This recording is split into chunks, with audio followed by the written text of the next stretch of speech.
So the whole time there are shoppers in the parking lot. And she's plotting to kill someone. Murder for hire in America. On your lunch break. Tonight, an all-new Killer 2020, Murder for Hire. For the first time, the men hired to kill coming forward as a group. The sooner you could kill, the better. Yes. Tonight, David Muir riding shotgun on real-life cases. Jaw-dropping surveillance tapes you'll only see here. Husbands who want to kill their wives. My wife betrayed me. The suburban soccer mom who wants the other woman wiped off the earth. I wouldn't care if she was in a horrible, horrible, horrible car accident and mangled up. But here's the secret. The hitmen they're hiring are really undercover federal agents. So as you sit down with 2020, how many of you are in disguise? Tonight, 2020 on the inside. The elaborate plots, the makeup, the fake murders in the woods. And when they get what they think they paid for, dead spouses watch him smile. What they really get is busted. She says to you, she feels like she's living a Lifetime movie? Yes. Now she's living a 2020. And you'll see it all go down. Murder for Hire. Here's David Muir and Elizabeth Vargas. Tonight, a stunning network exclusive. For the first time, a group of hitmen coming forward together and sitting down with 2020. And they have a giant secret to reveal. These hitmen are actually undercover federal agents. And who's hiring them? Tonight, exclusive surveillance video from the suburban soccer mom with specific instructions to another case, the husband with a jaw-dropping plot of his own. But what no one knows is that cameras are rolling, and all of you at home are about to see it all unravel. In every corner of America right now, people with criminal minds and black hearts are plotting, looking for someone to do their dirty work. A scorned lover, husbands who want their wives dead, women who want their husbands taken out, even children plotting against their own parents. She tried to hire a hitman to kill her father. Tonight, we go inside the secretive and very real world of murder for hire. Just listen to this wife. What do you want done? I want him more than hurt. I don't understand. You want him dead. Then there's this Massachusetts husband who wants it done, and quickly. I'm not playing any kind of games here. All I want is mission accomplished. We take care of business, and we go our separate ways. And the Michigan wife who wants her husband gone and doesn't care how ugly it gets, as long as it's not in the house. Because it would be messy in the house. All of them ordering a hit, like most of us ordered dinner tonight. In fact, listen to this number. In just the last month alone, more than 30 cases of murder for hire making national headlines, one a day. And those are just the cases we hear about. And then there's ģɪrᴅᴜᴜᴜ, the young husband who married a pretty doctor from Massachusetts. And what you're watching is the surveillance video of him about to hire a hitman to kill his wife. My wife betrayed me. I'm going to make it look like she disappeared. He wants her killed and buried 10 feet under. How soon did he want her dead? As soon as possible. Do you want it to be painful or you want it done quick for her? It's your money. Yeah, okay. Ken is the hitman hired by Guillermo. And tonight, he's not the only one coming forward. A group of his comrades, all men hired to kill, boarding planes, getting into their cars, and on their way to sit down exclusively with 2020. But these men all have a secret. They're undercover federal agents with the ATF, posing as hitmen. They meet us at ATF headquarters in Washington, D.C., where we have makeup artists waiting. Have you ever had your makeup done before? Just this morning. That's okay. We fix it. They sit down to have their appearances completely changed. I'm filming a feminine side now. Oh, there's nothing feminine about the brows I'm about to give you. You're not going to want to wear that out tonight. Prosthetic noses, cheeks, facial hair. The disguise is the only way they can truly reveal what it is they do. Jean Marie Laskus knows the stakes. She's reported on their hidden world for GQ. This is really extreme cop work, heroic cop work that the public does not know about. You got 30 minutes. Our clock rolls, and after more than 3 hours, they're ready. And we have never seen an entrance quite like this. Walking in to sit down with us. Gentlemen, good to see you. Good to see you. Welcome. It's nice to meet you. The agents offer up first names only. Jose. Yes. And? I'm Lenny. Lenny, your real name? Real name. Ken. Ken, your real name? Yes. Your real hair? No. So just show of hands, how many of you are in a disguise today? All but one in disguise. Lenny, the only one no longer working undercover. Their appearances so transformed, so over the top, even these hardened agents are humored. I mean, when you look in the mirror with that getup, does it shock even you? Yes. Yes. But those are the stakes. Right.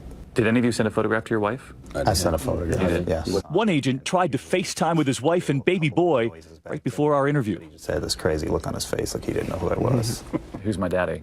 Right, exactly. Yeah. As for Ken's wife, She said I was a cross between a biker and a lion. and while these disguises may look comical, the very real danger these men face is no laughing matter. Because you'll be back on the street tomorrow. Yes. What do they want in a good hitman? Well, someone's going to carry out the job. Someone more ruthless than them. Exactly. You know, just like you'd go to find a plumber to come to your house and fix a pipe, they're looking for an expert to take care of their problem. And these are dark people. These are dark-hearted people. But how do you find a hitman? I mean, you're not in the yellow pages. There's no phone number, no post on Craigslist. It's a business, like so many others, that thrives on referrals. Which brings us back to that husband, Guillermo Vasco, who, while behind bars, started asking around for a good hitman to kill his beautiful wife. But how does he want her killed? Slowly, and he wants her to suffer. He says that? Yes. And why? It turns out Guillermo Vasco came all the way from Ecuador to America to marry that wife, a Massachusetts doctor he'd met while she was visiting his country.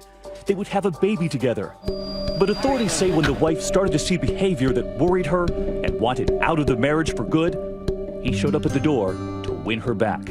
So when she says, we're not getting back together. He kneeled down in front of her and out of nowhere took a piece of duct tape and put it right over her mouth and had a knife. And he said, you have to listen to me. Sergeant Sheila McDade says he attacks her, their 2-month-old baby, right there. He had a 5-gallon can of gasoline with him. And he said, this house is where all our problems started, and this house is where it's going to end. We're all going to die. We're going to go to heaven today. She wasn't supposed to get out of there alive. They were going to die that day. But she breaks free and escapes with her baby. Guillermo is arrested. Now sitting in prison a year after that arrest, and he is still working to kill her. She thought it was behind her, though, didn't she? Yeah, she thought that he's going to be put away for a long period of time. It's over, and here it is. You know, she can't escape it. You know, this guy's behind bars, and he's still trying to come at her. But when asking around for a good hitman, Guillermo makes a critical mistake, asking another inmate who turns out to be a snitch, tipping off authorities with the ATF. How do you get wind that he wants to hire this hitman? I had a confidential informant in the jail. Someone provided reliable information in the past for us. Initially, he wanted both the wife and the infant daughter killed. We developed a plan that we're going to have an undercover special agent pose as a hitman and go into the jail and meet with Vasco one-on-one, face-to-face. And that hitman is Ken, wearing a hidden camera sitting right across the table from Guillermo, as that husband pulls out a letter he'd written using a special code in case it ended up in the wrong hands. He talks about his wife as a dog and the infant as a puppy. So he's talking about his family as a couple of dogs. Yes, exactly. And he says the old dog is too old, won't be able to make the trip. Our friends and their dog, Nikki, will take this trip down there. Nikki is very old and she's sick. She wants to buy this trip. No, this is my wife. Okay, right. So we need to put her to sleep. And that's code for kill my wife. Kill my wife. Yeah. And incredibly listen as he offers instructions right down to how he wants her buried. If we can bury it here out of Massachusetts, it will be just perfect. Yeah, you know, it'll probably go north. Yeah. Because Maine, not many people up there. Lots of woods. Just make sure that be more than 10 feet down. So she doesn't show up again. And do not forget the cement. As long as I make her go away and she's not going to show up again. Do you really want her in cement? To keep her down? Yeah.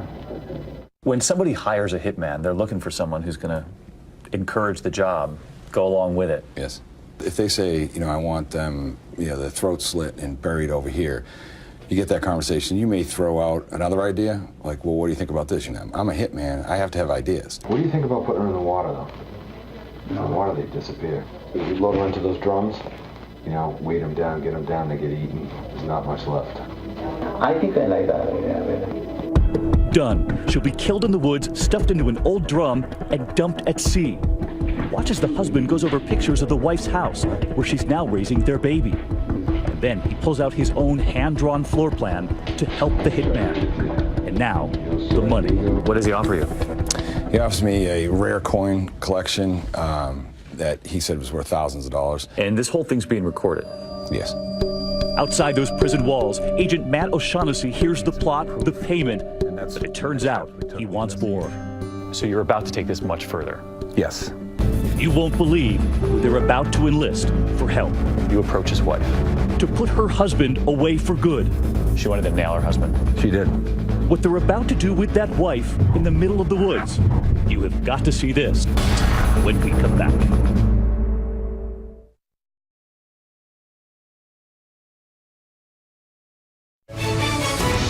'20's murder for hire continues. Once again, David Muir.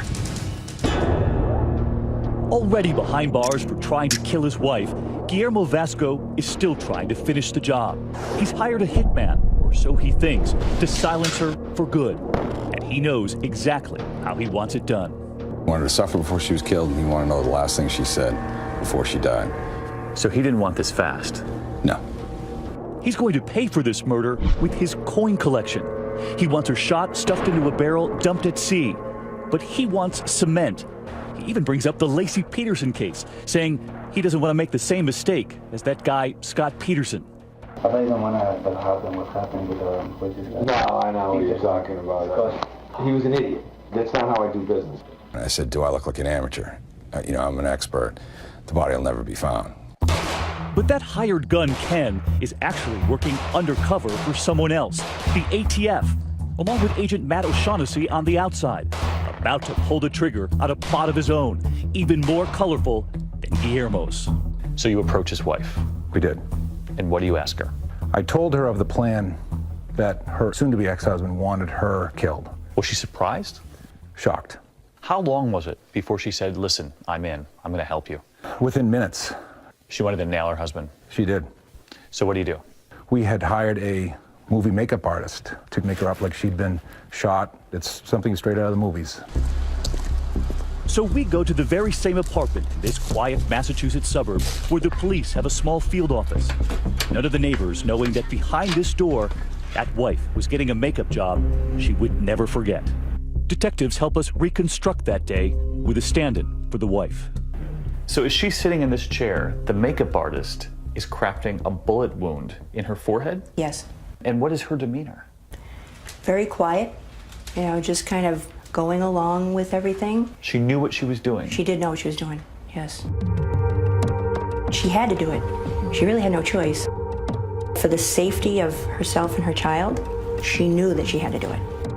With a lifelike bullet wound right in her forehead, fake bruises and scratches on her hands, Mrs. Vasco and Sergeant McDade drive to the woods for a scene straight out of a horror movie. Mrs. Vasco looking so graphic, they have her cover herself with a hood, afraid they would frighten the other drivers. She wore a hood to cover up the makeup while you were driving. Because people who looked in the car would think you're just beating her. Remember, Guillermo wants his wife murdered deep in the woods, which is right where they're headed. We came down here and walked down this path. So this was the area you had selected? Yes. So you bring her out here and you ask her to do what? Well, she was asked to lay in different positions. Again, they help us reconstruct the scene with that stand-in. To make it look like there had been a struggle. You actually took her shoe off? Yes. And mixed her in with the leaves? Mixed her in. And then she laid there and had her picture taken as if she had been killed. It was the performance of her life, but in the end, too close to home. Right when it was all done, she just let go, and she cried, and really she just released every emotion. And it's not over yet. Now armed with those grisly photos of a dead wife, it's time for Ken to go undercover again as the hitman. So you've got these photographs now, and you're headed back to the jail. How realistic do these images look to you? Very realistic. I mean, it looks like this person was tortured, beaten, and murdered. Ken is now back at that prison, about to show Guillermo what he's done. And when you show those images to him, I tell him, well, listen, it's done, and here it is, and I slide a picture across the table and show it to him. And just watch right here, the smile beginning to appear on Guillermo's face. This sick grin comes across his face. No remorse, no nothing. It was just pure evil. It really was. It was joy and evil in his face at the satisfaction of knowing that she was dead. What did he say? He wanted to know that I let her know that this was for Guillermo. He wanted you to say that? Yes. This is for Guillermo? Yes. And I told him that's exactly what I did. And take a closer look right here as that husband casually looks at the photos of his dead wife. At one point, we hear him ask about the hole in her head. The 22 hole. Okay. How do you like to work? Speechless. He wanted to know if that was a bullet wound. Yes. He nodded in approval. That you'd shot her in the head. Yes. Okay, so this is a good day for you. Yeah. Friend. Well, Everything's moving forward. Thank you. I made sure she realized it was from you. Thank you. I appreciate it. And you got me now, my friendship. He said, you give him undying respect and loyalty for what you had done. So there was no question he was pleased? No question whatsoever. He thought his plan was carried out? Yes. Armed with everything they need, the undercover team about to return to that prison with their own surprise for Guillermo. Oh, good seeing you, man. At first, telling him his wife has disappeared. He denied any knowledge of where she could be. Was he concerned at all that his wife was missing? No. He didn't show any emotion towards it. He kept saying he didn't do it, he didn't know what they were talking about, and so they decided to bring me in. And when you walked into that room with your badge hanging around your neck? You could just see his shoulders slump, his head kind of dropped down, he was shaking his head, tears started coming out, and he knew he had been had.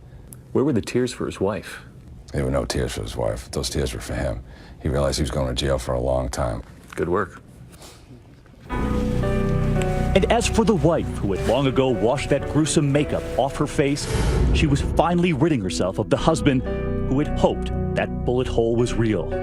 She saw the video. I mean, she saw it. She saw her husband. Yes. Look at those photos and smile. She did. Still a doctor, still raising that daughter. I can't say it enough. She really, I mean, she's a hero, and she's just an amazing woman. Very, very strong. She figured out a way out. She did. When we come back, caught on tape in broad daylight, the soccer mom right there in a supermarket parking lot. Shoppers, workers walking right past her with no idea what she's plotting from inside that car. I know I've watched too many Lifetime movies. Just want to make sure you're not like an undercover federal agent. What she wants done and how. Do I want someone to just take her out? Do I want me to go into the house with my silencer and take them all out? And what she does that stuns the agents when we come back.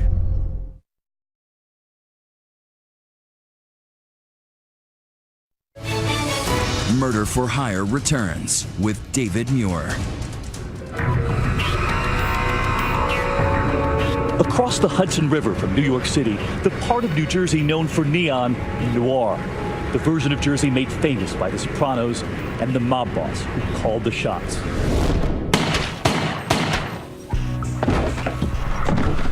But the plot we're tracking tonight is about to play out in broad daylight with a much different boss calling the shots.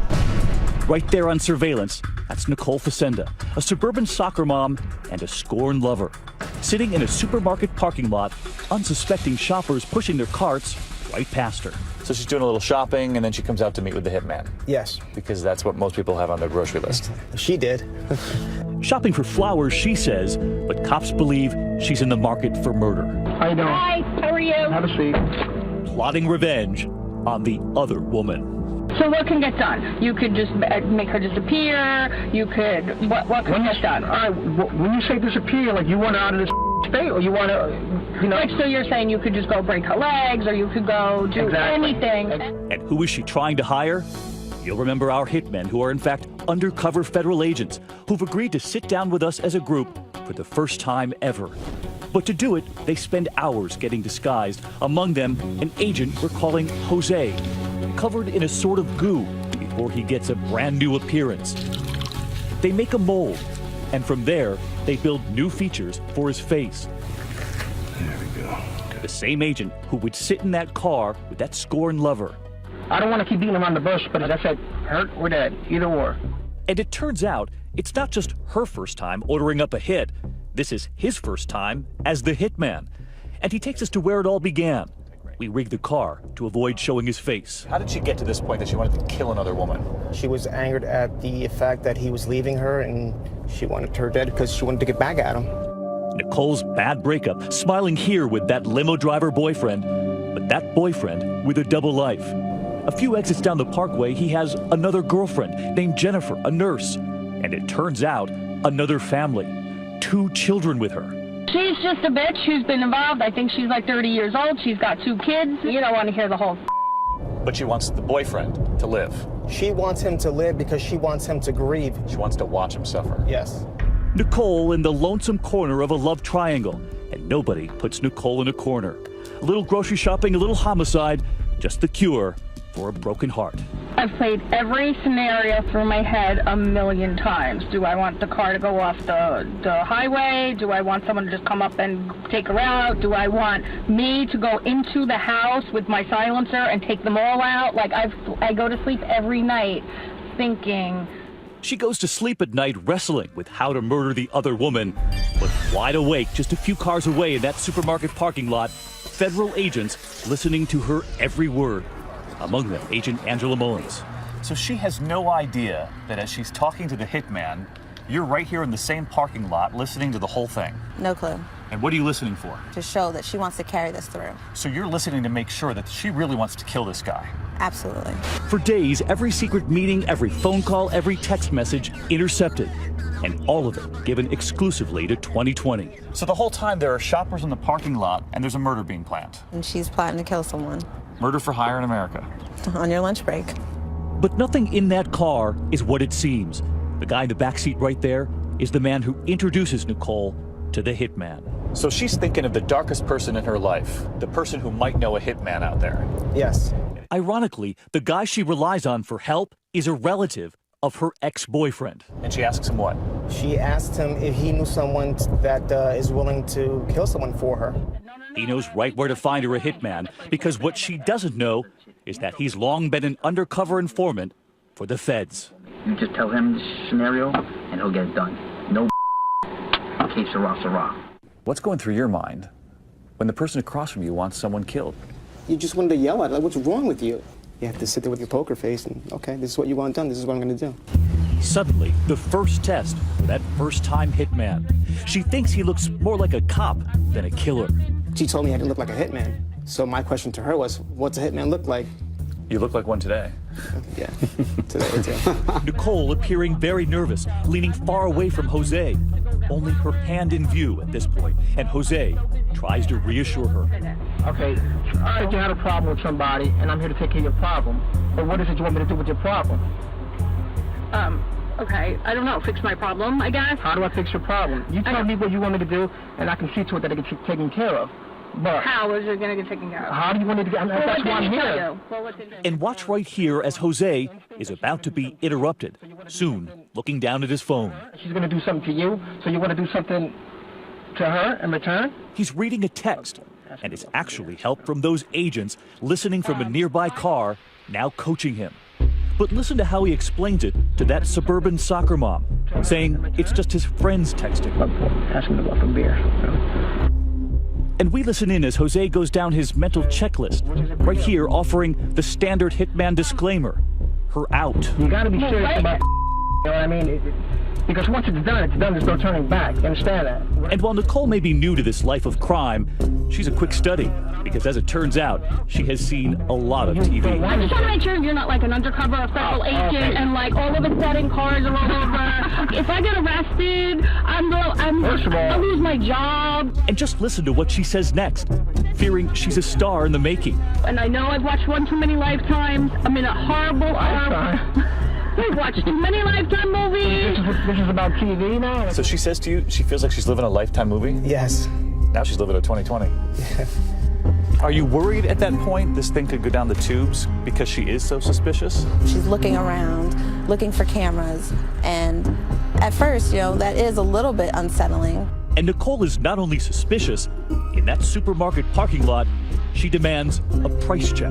And so, do you have like a price list? If you want it there, it's going to be 5 up front, 5 at the end once it's completed. That's it? 10? Yeah, you can get 10. She thought my price was too low. She thought you were a cheap hitman. Yes, she actually did. She raised the money. It's funny. You guys got to talk about your rates. I know, really. Watch as Nicole leaves the car with a smile on her face, laughing after the deal she got at the supermarket. When we come back, you'll hear from the soccer mom now describing exactly what she wants done, stunning even the agents. I want to go piss on her grave. I want to go to her funeral and spit in the gas jet. And then the most critical moment of all, and suddenly she's missing. And you're waiting, and she's not here. Agents fearing, has she done something on her own? What happens when we come back?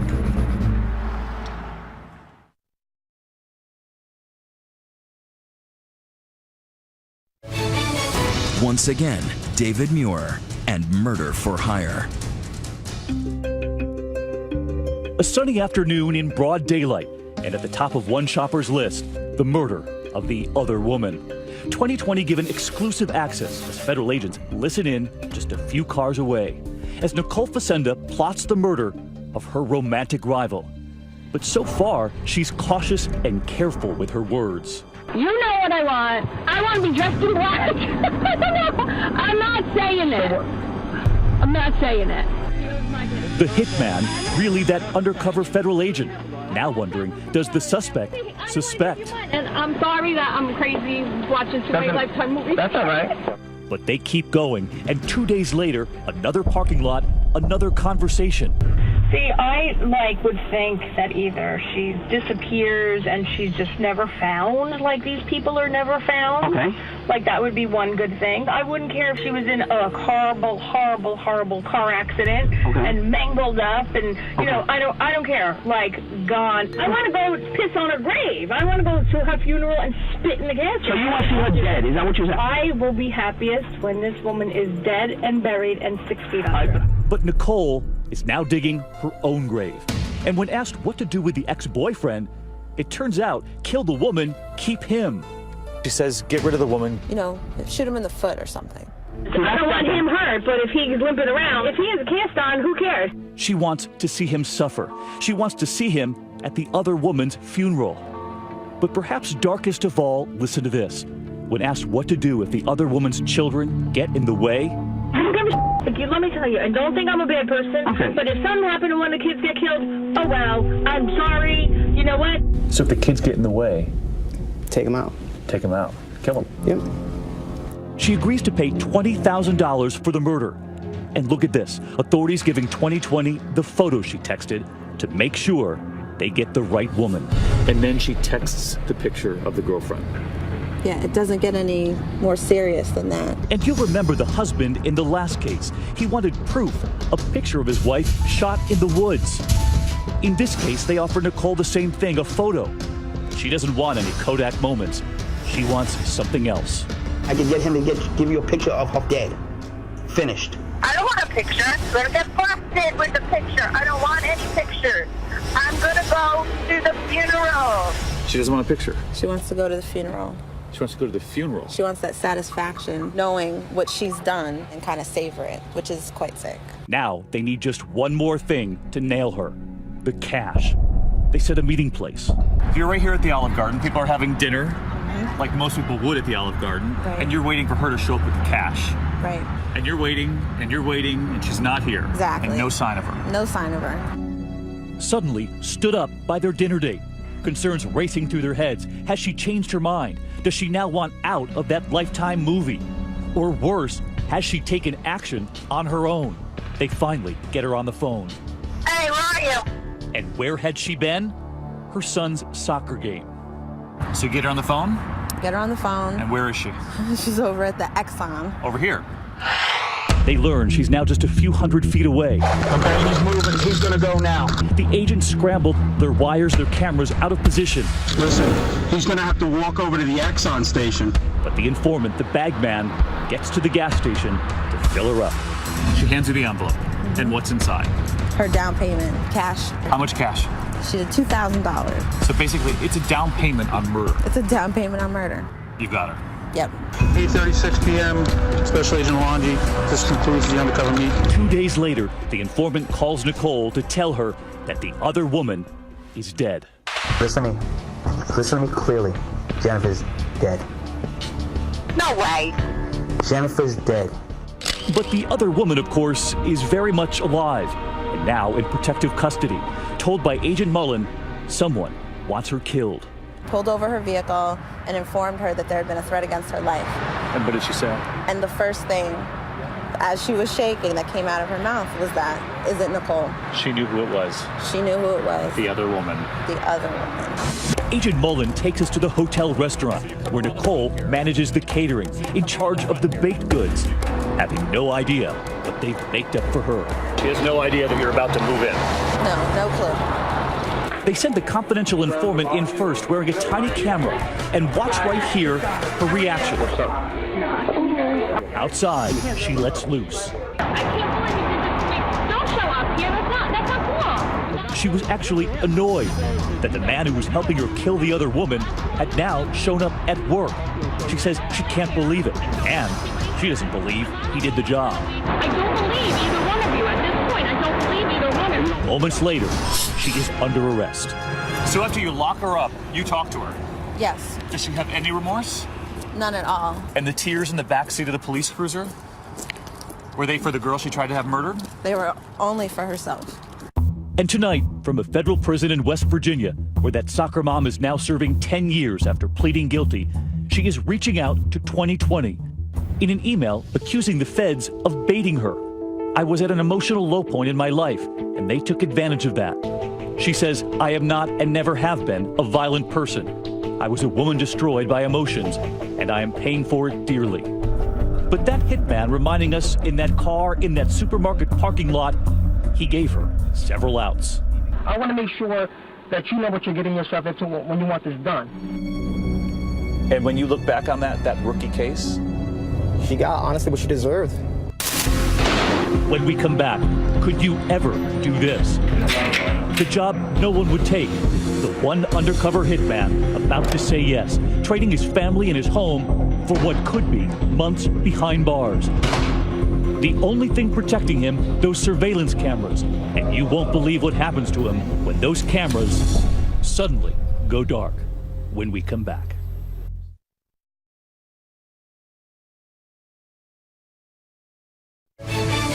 2020's murder for hire continues. Once again, David Muir. Ask any of these hitmen, these undercover agents, and they'll tell you by the time it gets to this, you want him dead. Time is running out. In many cases, the clock is ticking. The clock is definitely ticking. Because you know that person's life is in danger. Because if they don't hire that fake hitman, they'll hire a real one. In every case, these men putting their own lives in danger. But there was nothing quite like this. As I understand it, several agents turned this job down. They did. I don't blame them. Because to save the next target, Lenny has to give up his gun and do something extraordinary. But not before doing this. Trading life with his wife and 2 children at home, and instead moving in someplace else. The Warren County lockup in Eastern Virginia, posing as an inmate. His new home overcrowded and filled with criminals. Murder, rape, robbery, arson. And all of a sudden you're in prison with all these guys. All of a sudden I'm in prison. You were prepared to be there for how long? Months. And here's why, the moment that started it all.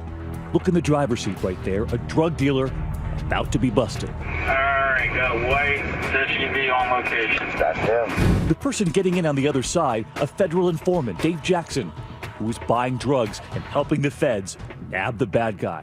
All right, by the time you get back, I'll be calling you. The drug dealer is arrested, and now behind bars, he is fuming. He wants that snitch in the passenger seat wiped off the earth. If he can get the federal informant killed, then he's scot-free. He's scot-free, he gets out of jail. But the bad guy needs a hitman to get the job done. And when the feds hear that that drug dealer, now behind bars, is asking other inmates, does anyone know a hitman? That's when they decide to send Lenny in as a fake inmate, a fake hitman. And just look at the photo we brought to our interview. So this is Lenny, huh? That is me. They laugh, but most wouldn't if they ran into someone who looked like this. His beard grown, wearing shackles, and wearing his new wardrobe, just one of his new uniforms, here in his orange jumpsuit. And posing as a hitman now, serving some time, but about to go free. The story is he'll soon be available to kill again. Lenny will never forget what the guards did to him moments after that door slammed shut. Because remember, even the guards don't know Lenny is not a criminal. As we were getting ready to do the strip search, that's when I thought, I didn't think this through. I didn't think this through. You didn't sign up for that. Yeah, I was like, I did not think this one through. 2020 going behind those walls, through the locked doors, straight to the cells, where Lenny was thrown in with the criminals. Do you still remember the moment you walked into this place? Yes, I do. What was going through your mind? As soon as that door closed behind me, I was in it to win it at that point. You booked him. I did book him. I mean, he was just normal. He was normal. A normal criminal. There is no bed for Lenny, and he has to steal a bunk from another inmate. So you had 40 or 50 inmates sharing the space with you. Exactly. You can hear the inmates just over the wall here. You had to find your own bed? Yeah, I just had to displace somebody else and take their bed to make it mine. Displace somebody else? Right. And remember, Lenny is here because that drug dealer, somewhere in here, wants to hire a hitman. But Lenny knows in order to nab him, he must now live the life of an inmate. This is where you were showering. Exactly. So just give me an idea of where you're going to the bathroom. I'm using a communal toilet like this one right here. The toilet is right here on camera. Right there on camera. In front of everyone, including the security guards, watching on surveillance. Inside, we see some of the inmates have calendars scratched on the wall, crossing off the days until freedom. The whole time, Lenny wondering when his freedom will come. You're hoping you're not going to end up the little spoon in a weird situation. That's a metaphor. Yeah, it's a metaphor. But his worries soon replaced with adrenaline, because word comes that the bad guy, the drug dealer J.R. Hackley, now knows there's a hitman behind bars right there with him. And just listen to what he's been told about that hitman. This guy's got bodies hanging on him. So this guy's got bodies hanging on him means you means I've killed people in the past. And Hackley says? Hackley immediately contacts me. And what does he say? I need this guy taken out. Like, what do you mean by taken out? I need him gone forever. I need him, eliminated. And you're thinking? I'm thinking this is a home run. But in this high-stakes game, a sudden curveball. Because while all the guards and inmates believe Lenny is a real criminal, he knows the one thing protecting him are the surveillance cameras. But then a huge storm hits. Everything, every one of those cameras, knocked out. Suddenly these cameras go dark. So I'm in here without cover, without any backup. But incredibly, even in the dark, listen to how quickly things move. He meets the criminal, he plays the role of hitman, and he's hired for the job. How's he going to pay you? With a motorcycle. Within hours, the cover team now gets him out. And all that's left is the murder. He's off to the murder scene, and right there waiting, the guy he's supposed to kill. The federal informant that was once sitting in that passenger seat buying the drugs, nailing the drug dealer, now talking to 2020. In order to convince him that you were dead, they concocted a plan. They came to me and said, look, we're going to fake your death. But even before federal agents can give him the script, direct the scene, he turns out to be quite an actor. I said, I got this. He tells them what a drive-by shooting should look like. I was laying down something like this. And this is the photo they took, proving the hitman had done his job. That snitch snuffed out. And look at this. As proof that they killed him, they take that photo and insert it, putting it onto the front page of a real newspaper, giving it a headline, "Unidentified man found shot to death." And they're about to take that newspaper to the criminal who wants him dead. And just listen to what he says when he reads it. A proud drug dealer staring at a headline, but now staring at 25 years in prison because of it. For Lenny, it is another triumph, as he now prepares to return to his other life as a dad of two, as we walk through that neighborhood where that murder-for-hire plot was concocted. Hits are playing out in neighborhoods all across America. Yeah, that's true. Plans are being hatched with kids playing outdoors. Yep, we're in middle-day modern America, and you have kids playing all around you, and there's nefarious individuals planning out murders and hits. And as Lenny goes home, Ken is back on the road too, living that double life. What does he tell his own children What does he tell the other parents?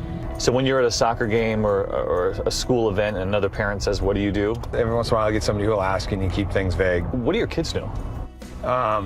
Probably more than I would hope that they would know. And for that first-time hitman, the rookie who caught that suburban mom in a supermarket parking lot, a simple question tonight. You could be on a new case tomorrow. Yes, I can. Or today. Or today, or after this, who knows, yeah. Wherever the job takes me. We'll be right back. So, David, all those agents know that the next case is coming. That's the incredible thing. Remember that number, 30 cases of murder for hire in this country in just the last month, one a day in America, and those are just the people who are caught. Wow. Well, the conversation continues on Twitter right now. The ATF joining us as we tweet. Use the hashtag ABC2020. I'm Elizabeth Vargas. And I'm David Muir. Thanks for watching, and thanks to those federal agents from all of us in 2020. Good night.